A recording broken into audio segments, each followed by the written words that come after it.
नमस्कार जय जगन्नाथ। आज आम बनवा कदली फूल कषा। आज्ञा हाँ कि नुआ लगिला ना, कारण बहुत कम लोक ही जानती ये डिशटा को।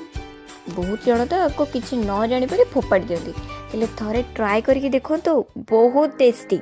किसी ना कदली फूलटी को नहीं आसवे, एमती परस्त परस्त कर फूल काढ़ी ने। आ फूल भितर गोटे धला फूलटे थाए, से अंशटी को आप निश्चित भाव में काढ़ीदे, ना तरकारी आमर कषा हो टेस्ट पूरा पूरी खराब हो। तेणु आसतु आज गोटे नुआ डिश बनवा आ घर लोक चखेबा। एमती आम कदली फूल गुड़ी काढ़ी ना आ लास्ट को जो गोटे जिनसटी बारे ना से आप चाहिए क्या खायापे पारे, कंचा खाई हे टेस्टी लगे। तेज ये भाव में आम कदली फूल गुड़ी को परिष्कार भाव में काढ़ी ना। मन रखिए कषा जमी न लगे।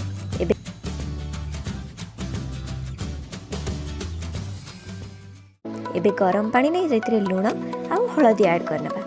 एबे से कदली फूल गुड़ी को इथे पकईदेवा, भल भाव में सिझे नवा।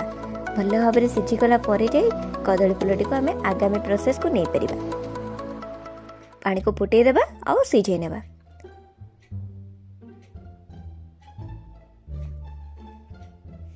एबे आमे पियाज रसुण अदा नेबा, कटा आलू नेबा। से कदली फूल गुड़ी को सिझी जाइए, एबे आमे ताको चिपुड़ी के काढ़ी नेबा।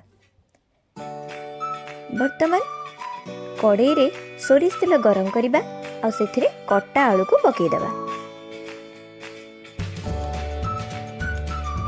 टिके मिसई देला परे एथिरे आमे लुण आ हळदी गुंड ऐड करबा।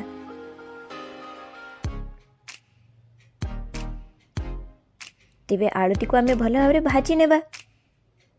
भल भाव में भाजी नेला परे आको आमे कड़ाई काढ़ी नेबा।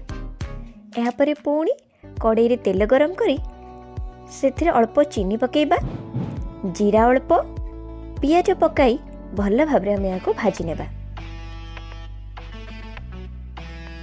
पियाज लाल होई गला परे एथिरे आमे अदा पेस्ट ऐड करबा, ता सहित रसुण पेस्ट मध्य ऐड करबा।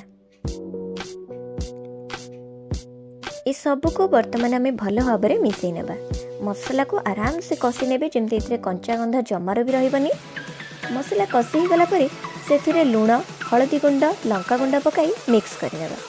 पुणी थरे एथिरे बिलाती पकेइबा आ भल भाव में कषि नेबा। मसला कषि गला परे एथिरे आमे आलू ऐड करबा। भाजी रखिदेबा भजा आलू को सेथिरे पकाई ताको मिसई देबा।